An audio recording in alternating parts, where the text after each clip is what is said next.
Good morning and welcome to Essential Ingredients. I'm so happy to have all my friends here, the listeners, the viewers, and my friend Elissa, who this is like the third time we're now chatting, which I just love. And you always have something new to share. And it's really exciting because this podcast has really grown and evolved because you've been on it throughout the years. And it was really first about the impact of food on our health, and we stopped there. But then we really enabled the conversation to grow to be the impact of food on health, lifestyle, beauty, fashion. I mean, it is integrated into so many things in our lives. So I want to welcome Elissa Goodman. She is a holistic nutritionist and trained in functional medicine, and she's got viewpoints that I just think provide such a new perspective, and they keep evolving. So welcome, Elissa. Thank you. Thank you.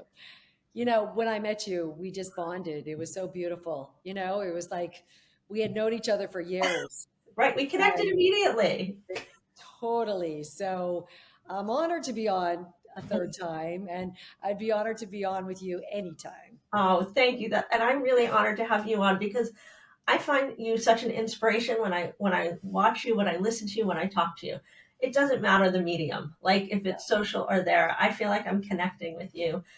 And I feel like you understand the questions that I have. And I know we've talked about my mom in the past who had ALS and breast cancer and the role that food can play in that and all sorts of things as it related to inflammation. And we talked about your husband and we just talked about so many things. So I think what I'm thinking about for this conversation is for those folks that don't know Elissa, maybe she'll just give you a snapshot so that you can be caught up. And then we'll make this conversation a continuation, so to speak, of what's new and what's next for you.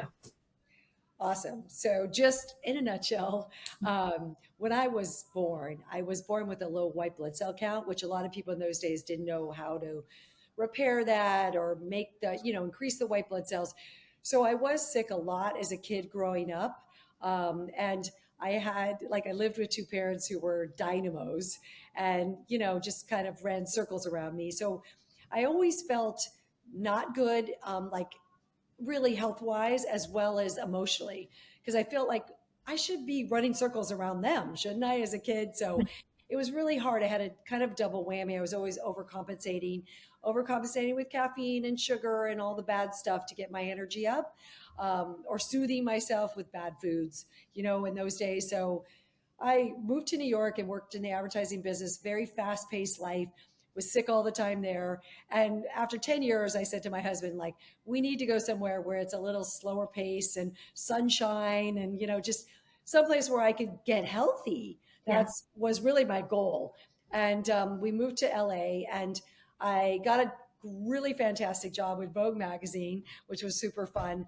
But 6 months into that job, I got diagnosed with Hodgkin's lymphoma. Mm. And it was so crazy. But I mean, as I look back, it's not so crazy because my life was not healthy and hectic. And, emotionally, I wasn't good and I wasn't happy. And just there were so many things happening for me that I didn't even tap into. So that Hodgkin's lymphoma diagnosis was a wake up call hugely. It was a very early stage. So I was really lucky. And I had a doctor that said to me when I went to see him, what's going on with your emotionals? Are you, stressed, or do you sleep okay? Are you happy? Do you like your job? Or, do you love your husband? Like beautiful questions. And I'm like, or do you love yourself? That was the biggest question of all. When he asked that, I'm like, why is he asking me these questions? I'm not in therapy, Right. no? Yeah. And I broke down to tears because I was like, wait, I don't even know what loving myself looks like. I don't even know what calm or happy or feeling good looks like. Right. I was just trying to keep up with myself and the world and the people around me. So it was a rude awakening, but it also was such a beautiful gift. And he said, we need to get your emotions, we need to calm your central nervous system. We need to figure out how to get you happy, girl. Like, this is important. And he was also talked a little bit about food. What's your food intake like? What's that? Is that keeping you from getting healthy? Is your sleep? So it was interesting. I dove into all of this then. I went to therapy. I wrote every self-help book I could find. And I started eating really healthy. I started juicing. I started really focusing on my sleep, yoga, all the things. LA was great place to be because it was like Perfect the north place. end of it. Yeah. So I was really lucky, and I did do a little radiation. They wanted me to do chemo, radiation, all of it. But such an early stage, I wasn't even going to do the radiation, but because my friends and family were freaking out, I did a little radiation, which wasn't a great thing because radiation stays in your system forever. It really did a number on my thyroid and my gut and things like that. So Mhm. I dealt with health issues after that. I did have two healthy girls. And then 11 and a half years later, my husband's diagnosed with non-Hodgkin's lymphoma. And he's 43 and a half, and he ends up passing away at 46. And, we had two bone marrow transplants in a year and a half. And it was really a crazy time. Again, it was like, oh shit, like what the hell is happening here? Two people in the same household having cancer and both Right. having lymphoma was Right. really weird in those days. Unusual, I would even Yeah. say. Like, Yeah. So we did kind of have a similar upbringing. We were both really stressed. He didn't have a low white blood cell count, but his dad at 2 years old died from melanoma. So his dad died from cancer when he was two. uh, So he passes away. My girls are 10 and 7. I'm like going back to school to get certified in Eastern and Western nutrition, but not to become a nutritionist and not to do what I'm doing now. It was really just to get healthy and figure out how am I going to live a healthy lifestyle and also teach these girls, that they're not automatically going to get cancer because they had two parents who had cancer. I don't know if you knew this, but when my dad had his 80th birthday last year, and I rented a house somewhere near you, like in Hollywood Hills. Yes. Okay, it wasn't, it's not far, wherever. Yeah. And I had some family staying there. I ordered tons of food from you, and my father and my cousins were like, "What is this?" They couldn't figure out what it was, but they loved it. They were like, "My dad's like, when I move into a house or an apartment from the hotel, I'm going to start ordering because it was amazing." Thank And you. my dad is not into things that he's 81 years old. He likes Yeah. what he likes. And he's not into necessarily trying new things always if they look different, if they seem a little bit, if he Off. can't put off, just different to him. So it was so interesting that when you send these things and people are trying them and they're liking them, you know, it enables people to see it in a new way and be more open to it. Yeah.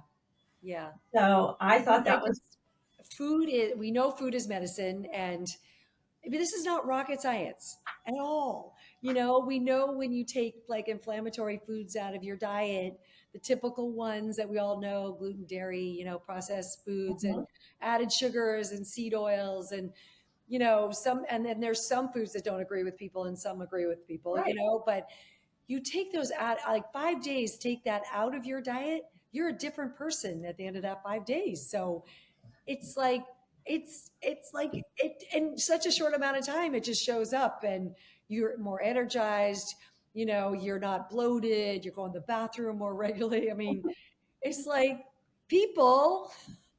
I think it's also like just paying attention to you. Yeah. And like what it was interesting because I was in LA for Father's Day and I just didn't want to make a big deal. So I didn't tell anybody no garlic, no onion. And those are things that bug me because I previously had SIBO and I could have had a recurrence. It's something that stays with you potentially. Yeah. And I ate all the wrong foods and I liked them going down. But for the next 2 weeks, it impacted me both in being able to go to the bathroom, how I felt. I was like doubled over. I couldn't sleep. It was waking me up. And Yeah. the truth is, it was my choice. Like I decided that I wanted to try the restaurant in the hotel and that the pasta looked really good and that I didn't want to be fussy with so many people and say, "Oh, no garlic, no onion." I just ate it. Yeah. But it really had a debilitating effect on me.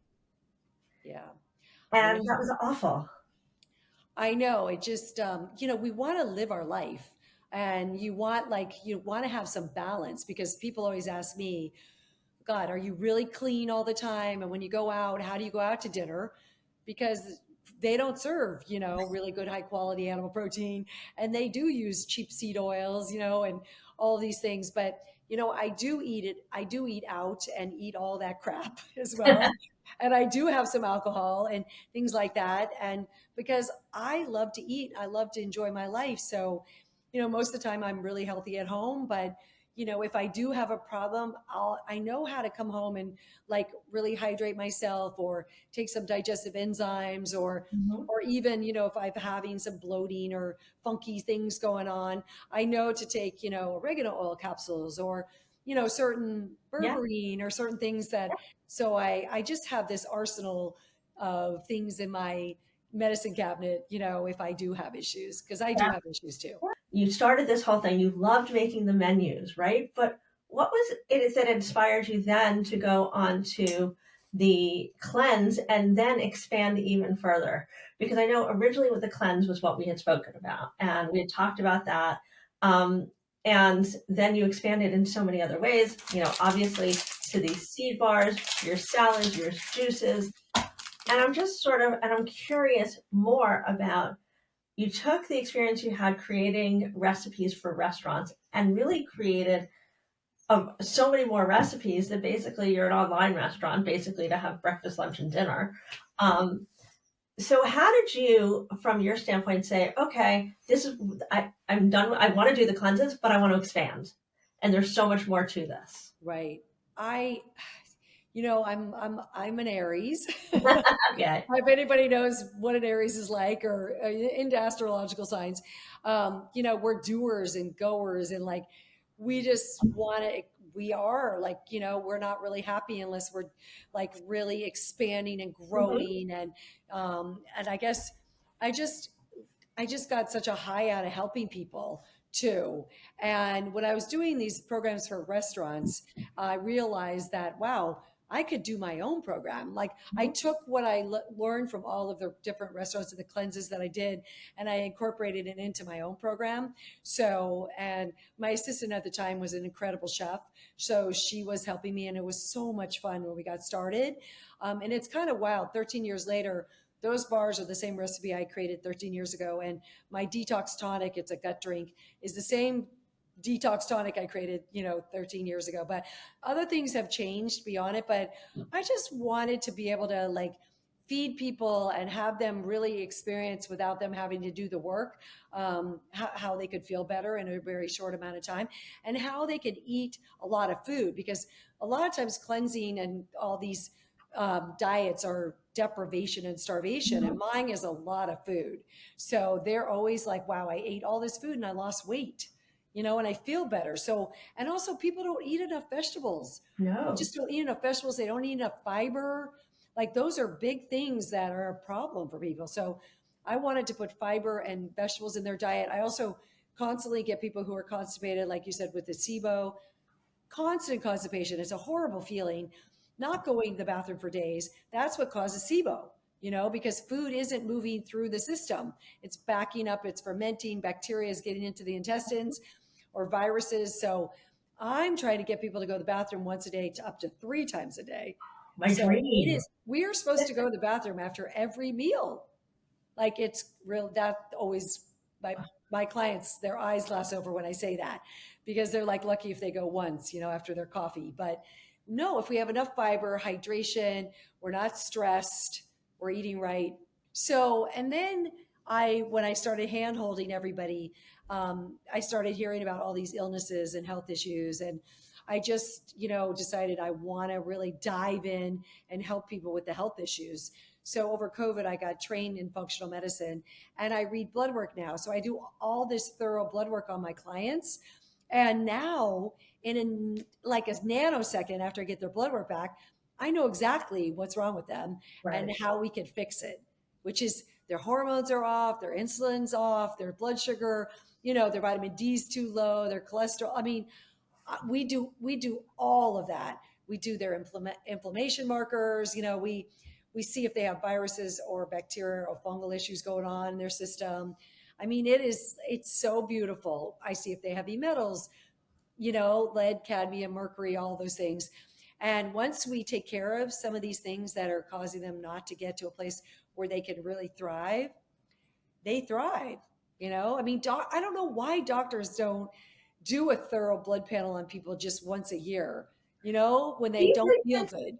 So I feel like if you go to the regular doctor, there's like a set of blood work that they do. But of course, I go to, I think, a special doctor, and she does lots and lots of blood work and sends it out to a variety of places. And I do that all the time, but it's normal to me. But it's not, I don't think it's covered under insurance. I don't think that your average doctor does that. And so how do we explain or convey to people how important this is, but equally make it accessible to them? Because it can be, very expensive. It can be very daunting.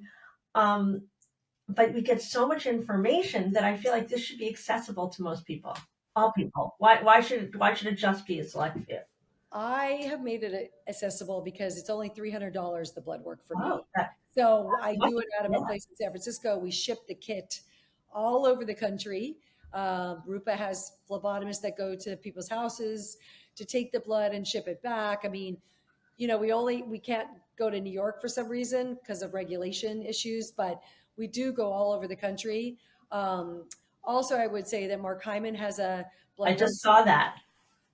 So, and a But lot of my wait, I didn't mean to cut you off. We should tell no, everybody else one of my that there clients are other one of my options. clients are doing that, but they don't have anyone to talk to. They Right. do come back, they do the blood work. It's a beautiful set of blood work, and then they get a response via email or pretty detailed response of what they should do.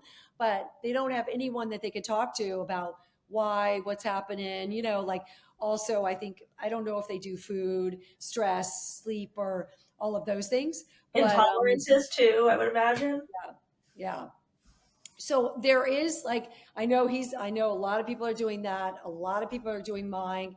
I feel like it's $300 is kind of like worth it, Yeah, to get all this information.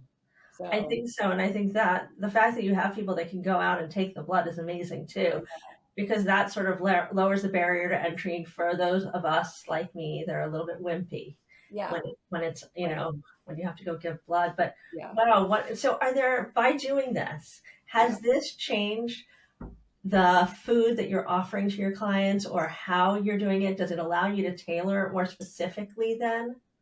I would say with the blood work, not necessarily. I would say more so. It is really just like heighten my awareness of like supplements that really tune in to what they need and Mhm. what the dosages are that they need, because a lot of people take supplements and they don't take the right dosage. So they'll Right. take curcumin and they'll take 300 or 500 milligrams. That does nothing. Or the omegas and they aren't where they need to be. So when I see their inflammation markers high, I put them on high doses of curcumin and omega 3s and, things like that. I mean, I just think it's really kind of made me tune in to like each individual of exactly what they need with a supplement, Yeah. instead of saying, oh, you could take 1200 of curcumin and 1200 of omega and be on your way. So some people need more than that to really lower their Yeah. inflammatory markers. Are you able to look further at their blood work once they start doing the curcumin to see how that impacts the hormones and the testosterone? And because taking curcumin, and I don't know if this is true, I have read some things that it can also impact your testosterone. I don't know if those levels or what those levels are. Yeah. Yes, I absolutely have. Like we do it 3 months later or 6 months later, and then we'll measure everything. So, Amazing. and then it's been really fun. Also, it's been the menopause stuff, the premenopause. Like I test hormones like in the 30s and 40s to have a baseline. I test people's pregnenolone and DHA, which is a steroid hormone that comes out of their adrenals. And what's beautiful about that is that's a precursor to estradiol, testosterone, progesterone. And Mhm. also pregnenolone kind of supports the whole endocrine system, even your thyroid and your adrenals. So I'm testing those. And a client yesterday she's not old, she's like 42, she's not in menopause, but her pregnenolone was 9, and it's supposed to be like up in the 60s and 70s. So we put her on a little bit of pregnenolone to Mhm. like boost that and to help all the other hormones. So also when and if she goes into menopause, she's going to also be able to go into menopause in a like smoother way, which is Yeah, I think that's important. I mean, because like for me, I remember when I was getting my period, it was awful. Like I feel like I wanted to stay home all the time, and they didn't have like time off for that. Maybe in other countries, I've heard that they do, yeah, but in the U.S., it's not a thing. You're not staying home because you have cramps. yeah, Um, in this day and age, it's not. It's really just not a thing. That I ended up going on birth control for many years, and I cycle through it so I never get my period. Yeah. And I at 52, menopause, perimenopause, it's all a conversation. We Yeah. don't really know where I am in the process because I'm still on birth control. Yeah. And my biggest fear is going off of it because I don't know how I'm going to feel and I know how I feel on it. Um, so, I mean, all these things are things that, a lot of people go through and we don't realize it. We're like, oh, we're bloated. Well, you know what? I mean, every second person that's going through perimenopause or menopause is experiencing these things. Yeah, they are. They are. And like this guy that I talked to this week was like, I have a belly, and I've never like we don't talk about menopause, men menopause too, and it's like I can't get rid of this belly, and I exercise, eat well, all those things, but so we tested his insulin and his cortisol, his A1C, and his testosterone. They were all off, Right. and like his general practitioner, who's really well known, didn't even think about that. Didn't even Right. like, and they don't test men's hormones, which is so crazy. So, Weird. yes, we There's a all have. problem, right? It's really cool that we're kind of waking up and we're going, oh, I have brain fog. Maybe that's not normal. Or, like I just feel tired all the time. Maybe that's not normal, It's true. right? True. And I think that, the conversation of longevity and, where we started our conversation back and how that's increasing is really interesting in all these things that we're talking about and the role that they play in longevity. Yeah, they do. They do. I mean, like we talked about when we first got on, our age difference. I'm 65, and I have to say I feel 55. Like I feel like I just don't even feel 65. I feel so good and energized. Lucky, knock on wood, no aches and pains at the moment. Able to do just about anything, and that's what I want for people at any stage of their life. I just want them to be energized and hopefully happy and thriving, and just living their best life, because life is so precious and short as Mhm. we go. I mean, I just had a grandchild, and I am Saturday, and I'm looking into this Mom. grandchild's eyes, and I'm like, God, it's so sucky that my husband Yeah. doesn't get to see this baby, didn't get to see my daughter get married. Like, it's just, life is so crazy, and you just want to be able to live it at the fullest and the best you can. I mean, sometimes we can't, hopefully, but we do have so much at our fingertips. And Mhm. like I said earlier, it's not rocket science. We could tweak a few things and you could feel great. Yeah. And I It think, doesn't, it's not overwhelming. It doesn't have to be overwhelming. no, and I think food plays such an integral role and we can have control over that. I Yeah, think that's what we have to make the choice to have that control, but it's something that is tangible and something that we can wrap our heads around. And we have exactly. a choice. And nobody knows better than us how certain foods make us feel. Yeah. So listening to yourself, listening to Yeah. your gut will help you fix your gut maybe. Yeah, absolutely. It's the gut brain access, Right. and the gut's the immune system, the serotonin. So, is produced in there. And basically, I know that I know I overdid certain food groups. Like I overdid cashews because I was having cashew cheese and cashew yogurt and cashews and also cashew milk. And then all of a sudden I got this swelling around all over my face, bumps, and like I realized I took the cashews out of my diet, swelling went away. I overdid the eggplant for years. That same thing happened. So I went off of those foods for like a year, and I can eat them now, So it Yeah. just is really watching, because I mean, those aren't usual foods that you would have an issue with, but you do want to watch and see what the eggs are another one that, there's the protein craze right now and the carnivore diet, Yes. which I'm a middle of the road girl. So I don't understand all this animal protein, eating your, body weight in animal protein. That I sounds a mean, little impossible. it's impossible. It is. And how does your body break down and digest all this animal protein? 150 grams, and up. I don't get it. Yeah, So because if you think about it, how many hours does it take to break down your regular 4 ounces of meat? it takes 14 hours. So if we're just talking about 14 hours for 4 ounces, and then you're eating your body weight, how many, aren't you tired? I feel like eating can make you tired sometimes, right? So if you're eating that much food, like that feels like that would make me super tired. And so what are maybe like three tips you might recommend for people, are at the precipice of these different stages in their lives, trying to make sure that they stay the course, they can feel their best, they can, be thoughtful and mindful and not have brain fog and have the energy to be able to continue on. So, I mean, for the food, the first tip is like really what we talked about earlier, watching, processed food is just a no go. Like I mean, you can have a little, I mean, again, it's a balance, but it's so bad for us. Those chemicals and all those additives and food coloring and, is like manufactured and our body doesn't know what to do with it.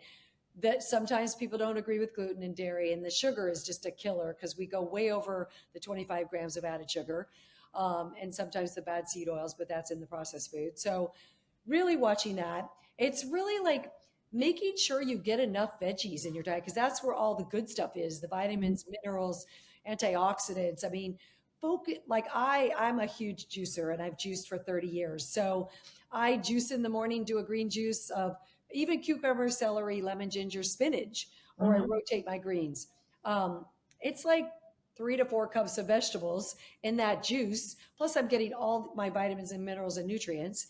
So I love that. Sometimes I just throw them in a blender and I get the fiber. I think that's exceptional because we don't get enough veggies. I think the third thing with the food is just making sure you are getting some high quality protein in your diet. Just to balance your blood sugar and I'm getting like a balance of protein, fiber, complex carbs, and healthy fats. So I usually say I have a perfect plate program. Half the plate is leafy greens, non-starchy veggies, and then a quarter is protein, and a quarter is like complex carbs. So, and then you get, you add in a little bit of fat into that. But, a lot of people kind of can get an idea of how to balance their plate. I can visualize that. I can visualize that. I mean, that sort of that makes sense. And so I'm wondering, because a lot of people are vegetarians or vegan or this or that, what's the best way for them to be able to incorporate that? Because I Yeah. could sit here thinking somebody's watching this and they're like, "Well, I don't eat meat, so Right. talk to me. Tell me what I should do." Right. So, being a healthy vegan and vegetarian is hard and it takes a little more, it takes a lot of work. So, you're right, because they're not really usually getting enough protein. So, like legumes and beans are fabulous, all of those things, but sometimes those don't agree with people, like digestive wise. So, with our cleanse, we soak them, or you can buy sprouted legumes and beans these days. And like the hard outer coating of that bean or legume is removed so it's easier to digest. Hmm. And then you take a digestive enzyme just to make sure you digest them. So there are ways, but you really do have to incorporate the complete proteins of the legumes and beans, of quinoa, of hemp seeds. And then pumpkin seeds are great because they're full of fiber and protein. They're like hemp seeds are amazing. Mhm. So, but you got to be diligent, about getting enough. Like I'd say 60 grams is my minimum for clients, up to 70, 75 is what I like. I know that when we first started this conversation, you were talking about a new book you have coming out. And that was, that also inspired the conversation we were having around longevity. My past book was Cancer Hacks, which was, my story, my husband's story about what we did right and wrong. And this story is Aging Hacks. It's really my story about what I've done right and wrong because the wellness community has just exploded. The supplement market is $1 trillion business. I mean, it is crazy what's being offered out there. So I just want to give people, a baseline of, what worked for me, what didn't work for me, and why, so they can make a really educated decision on all these different modalities because it's overwhelming. Some people aren't even starting to do any of them because it's too overwhelming, you Right. know? So, I mean, some of the things that just like changed my life when I had COVID, I had really massive brain fog. And so I had got COVID once. I finally went and did ozone, and ozone was a game changer. So I have to say that I also had Hashimoto's, so it lowered my antibodies, got rid of it. It put my Hashimoto's into remission again because the COVID ignited it. My brain fog went away right after I had done the ozone. So ozone is just an incredible thing if you have a serious illness, cancer, and autoimmune, COVID, long COVID. Um, Absolutely love that. The next thing I did was NAD. I started doing NAD injections. Mm-hmm. So there is a lot of controversy that does the NAD injection really get into the cell and blah, blah, blah. But I mean, I've been doing it for 3 years and it's been a game changer for me. Like absolute. Can you share a little bit about how you feel after the impacts you've had? So there are also NAD precursors that are great too, NMM, NR, that are on the market, True Niagen, and like I feel is great. But I just feel energized, clear-headed. Also, it's a really good like cellular energy. It gives your cells energy. I just feel like I've got energy as well as my metabolism is great. So So it's just is like, this something you do through IV or do you take the no, pill? I do an injection in a needle almost every day. I'm a little obsessed. So most people don't need to do that. But yeah, I do a small amount every day. I also do peptides as well, but that's a whole other story. But the NAD was a game changer. I would say longevity wise, I mean, people probably are maybe tired of hearing about sleep, but I did have insomnia for 4 years. So that was probably the worst thing I ever dealt with, worse than the cancer. Not worse, basically, than my husband dying, but worse than my cancer. Mhm. And so, really having a good sleep hygiene and sleeping those 8 hours and going to bed at a decent time, every night and really getting really good REM and deep sleep. I mean, game changer. Yeah. So, Elissa, before we sort of wrap things up, for those guests that are tuning in that are excited because maybe they want to go get a cancer hacks because they didn't get it the first time or aging hacks, tell us A, where they can get cancer hacks, and B, when can they expect to start to look for aging hacks? Yeah. So Cancer Hacks is on Amazon or on my website, elissagoodman.com. And Aging Hacks is going to be done by the end of the year. So maybe Okay. it could be sooner. I'm almost done. So I don't know how long it's going to take to really, finalize it. I'm super excited about it because it was really fun to do Cancer Hacks. And I'm just like excited that I get to do a second one. Yeah. Yeah. So, Super fun. And I think that it makes it, gives people the opportunity to have it tangible for themselves yeah. and make easy changes. Yeah. And it doesn't have to be All difficult. the things we talked about here are going to be in the book and personal stories and way more health modalities that are offered out there and what's good about them and what's not good about them. So yes, it's just going to be a resource for A people. resource. Yeah. So for those folks that are around the country, are there certain things they can order online from you? Yes, the Okay. bars. The bars. The Super C bars, they're cacao and regular now. The cacao, like I told you, was came this year because I do cacao ceremonies. That's also something. It's a heart opener. Cacao is a heart opener. If you do, it comes from Peru. The chocolate. It's so beautiful. It's so exquisite. And so I love that. And then we have granola, homemade granola. And then we're not shipping it, but in LA, we do have 3 different bone broths. We have an immune, mood boosting, and an anti-inflammatory bone broth that are just rolling out right now that are absolutely with all the herbs and vitamins and minerals. So we're pretty excited about that. Awesome. Okay, wonderful. So elissagoodman.com. Yep. Alrighty. Well, thank you, Elissa, so much. I think that, I know for myself, I'm walking away with so much information. And while I had a lot, I think it just reintroduces some of the concepts and the idea of living your best life and how our choices can enable us to have that with just some simple Yeah. information. So, and I want to thank our guests for tuning in. I mean, I consider our guests and you, my friends, and it's this community that it means so much to me to be able to bring people like yourself so people can make more informed choices. So Thank you. thank you to our guests. Thank you, Elissa.